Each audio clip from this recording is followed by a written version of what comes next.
कनिया ए कहाँ गेलियै कखन से बजबै छी हैया बौआ सबटा राशन भरा कऽ आनि देलनि हन। हाँ 2 बोरा चाउर छै, 5 किलो लक्ष्मी दालि यऽ राहरिके, 1 टीन पहलमान तेल छै करूके तेल।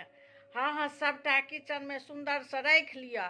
आ देखियौ हमेशा भंडारा भरल रहैके चाही। अहाँके 100 दिन बुझा कऽ कहने छी जे भंडारा भरल रहैके चाही। भनसा घरमे शुद्ध का राशन खत्म हुए तहन नहीं बजेके, रहबे करे थोड़ेक 2 दिन का 4 दिन का चाउर रहे, दालि रहे, तेल रहे, ई सब चीज रहबे करे तखने भरा लेल करू। अरे ओ छथिन किचन घरमे, भनसा घरमे से अन्नपूर्णा माताके वासना रहै छै, बुझलियै।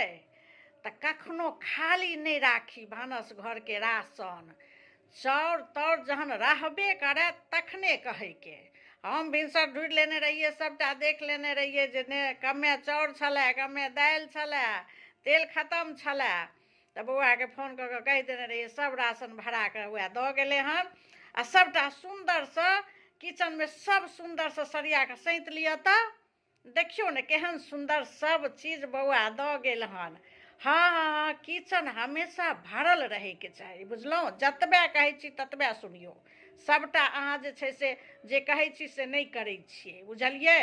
आ जहन सब खत्म भऽ जेतै तहन कहबै मम्मी ई नहि छै, ई नहि छै माँ।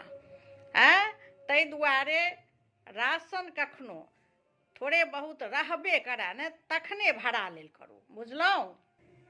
माँ सब सामान तऽ छै, आटा कहाँ आनलखिन? हाँ हाँ गहूँमके आटो खत्म भऽ गेल छलै ने। आ देखथुन ने फेर भोरे हुनका टिफिन कथी बना कऽ देबै? हाँ आटा खत्म भऽ गेल छै, आटा तऽ नहीं आनलखिन।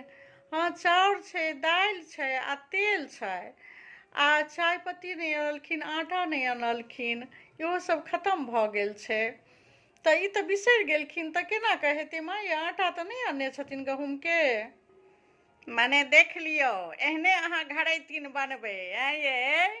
आटा खत्म छै। हाँ अहाँ सुतल रहियै, सबटा गहूँमके बीछ बना कऽ हम पीसै लए दऽ अयलहुँ हन।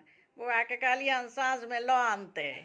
हम ओहो देखलियै जे आटा खत्म यऽ। एखन अहाँके आटा खत्म भऽ गेलै माँ ये, भिनसर केना हेतै टिफिन?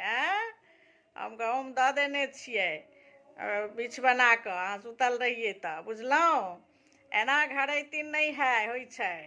सब चीजके ध्यान राखऽ पड़ै छै जे कोन चीज खत्म भेल कोन चीज नहीं। जा हम छी ता निमाहै छी, बुझलहुँ। नहीं तऽ ई सब